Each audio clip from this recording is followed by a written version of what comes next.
कब तक दिल्ली से भीख मांगोगे?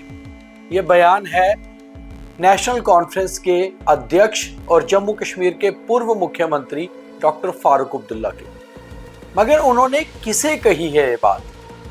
अपने बेटे और जम्मू कश्मीर के मुख्यमंत्री उमर अब्दुल्ला से, अपनी नेशनल कॉन्फ्रेंस की सरकार से, या फिर जम्मू कश्मीर की जनता से? मगर कहीं ना कहीं बात तो सही है, क्योंकि डॉक्टर फारूक अब्दुल्ला ये कह रहे हैं कि आखिर कब तक आप लोग दिल्ली से भीख मांगते रहोगे, फिर वो चाहे 370 की हो या स्टेटहुड की। हमें सबसे पहले अपने पैरों पर खड़ा होना पड़ेगा। गुड मॉर्निंग, नमस्कार, आदाब, सत श्री अकाल। आपका स्वागत द न्यूज़ रूम 24 आवाज़ में। और सुबह सुबह आज जो खास प्रोग्राम, उसमें बात डॉक्टर फारूक अब्दुल्ला की और उनके कल दिए गए एक बयान की। वो मीडिया से बात कर रहे थे और कई बार डॉक्टर फारूक अब्दुल्ला बहुत सटीक, बहुत साफ, बहुत स्ट्रेट बात कर देते हैं। उन्होंने कहा कि 370 और स्टेटहुड की भीख आखिर दिल्ली से जम्मू कश्मीर कब तक मांगेगा। सबसे पहले जम्मू कश्मीर को अपने पैरों पर खड़ा होना पड़ेगा। उन्होंने कहा हमें ये समझना पड़ेगा कि हम लोग दीन से बहुत दूर हैं, यानी कि धर्म से। कहीं ना कहीं उन्होंने सारे मामलों को धर्म के साथ भी जोड़ा कि हम दीन से बहुत दूर हैं। अगर हम लोग दीन के नज़दीक होते तो आज ऐसी नौबत आती ही ना। उन्होंने कहा कि क्या हम सही मुसलमान हैं? खैर, उन्होंने ये बात अपने लिए भी कही हो सकती है, मगर उन्होंने ये भी कहा कि क्या हम लोग सही हिंदू हैं, क्या हम लोग सही मुसलमान हैं, क्या हम लोग सही सिख हैं, यानी कि अपने धर्म के नज़दीक है, परवरदिगार की, उस ऊपर वाले की सही से पूजा प्रार्थना करते हैं। अगर सही से उसे मानते हैं तो हम लोग कहीं इंसानियत से दूर हैं, इसीलिए ऐसा हो रहा है।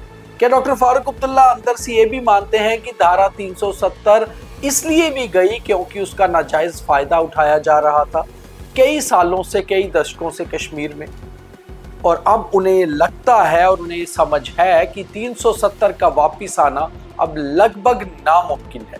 वो एक इतिहास हो चुका है, वो ऐसा गड़ा हुआ मुर्दा है जिसे आप उखाड़ नहीं सकते, जिसे आप वापस नहीं ला सकते। मगर स्टेटहुड की बात हमेशा नेशनल कॉन्फ्रेंस भी, बाकी पार्टियां भी और जम्मू कश्मीर की जनता भी करती है। मगर स्टेटहुड कब आएगी, इसका फैसला दिल्ली की सरकार को करना है। कहीं ना कहीं डॉक्टर फारूक अब्दुल्ला का जो ये बयान है कि सबसे पहले आप अपने पैरों पर खड़े हो जाओ, भीख मांगना बंद करो, क्या इसका मतलब ये नहीं कि जम्मू कश्मीर इतना परिपक्व हो जाए, जम्मू कश्मीर इतना सेल्फ डिपेंडेंट हो जाए कि दिल्ली को खुद लगे कि जम्मू कश्मीर को अब रियासत का दर्जा वापस देना होगा? और अगर जम्मू कश्मीर सेल्फ डिपेंडेंट बनता है तो फिर वो यहाँ की जनता हो, यहाँ की राजनीतिक दल हो, यहाँ के नेता हो, सबके लिए ही बेहतर होगा। मगर ये करेगा कौन? ये बयान देने वाले डॉक्टर फारूक अब्दुल्ला खुद उस सरकार के मुखिया हैं जो जम्मू कश्मीर में चुनी गई है। चाहे वो मुख्यमंत्री नहीं है, मगर वो उस पार्टी के जिनकी मेजॉरिटी गवर्नमेंट जम्मू कश्मीर में है, उसके मुखिया हैं, यानी कि नेशनल कॉन्फ्रेंस की सरकार है और वो नेशनल कॉन्फ्रेंस के अध्यक्ष हैं। क्या ऐसा तो नहीं है कि डॉक्टर फारूक अब्दुल्ला कई बार कई चीज़ों पर बात तो रखते हैं, मगर नेशनल कॉन्फ्रेंस में या सरकार में उनकी उस बात को उतने वजन से नहीं लिया जाता? क्योंकि जिस तरह उन्होंने ये बयान दिया है कि कब तक आप दिल्ली से भीख मांगते रहोगे, ये इशारा है कि जम्मू कश्मीर को अब सेल्फ डिपेंडेंट होना पड़ेगा। और डॉक्टर फारूक अब्दुल्ला ये बयान किसके लिए दे रहे हैं, ये आप ज़रा कमेंट करके बताइए कि क्या वो जम्मू कश्मीर की जनता को कह रहे हैं, क्या वो नेशनल कॉन्फ्रेंस को कह रहे हैं, या फिर चुनी हुई सरकार को जिसके मुख्यमंत्री उनके बेटे उमर अब्दुल्ला ही हैं। मगर कहीं ना कहीं उनकी बात में गहराई और सच्चाई दोनों है।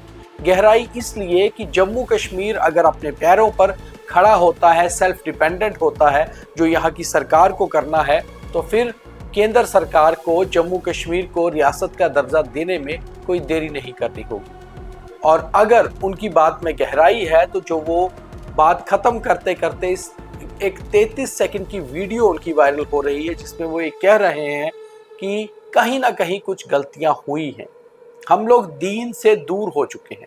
वो इस सियासी बात को धर्म से भी जोड़ रहे हैं कि कहीं वो गलतियां हुई जिस कारण ये नौबत आई और ये दिन जम्मू कश्मीर को देखने पड़े, यानी कि जम्मू कश्मीर एक स्पेशल स्टेटस स्टेट से यूटी बन गया और अब स्टेटहुड कब वापस आएगा इसके बारे में भी कुछ साफ नहीं है।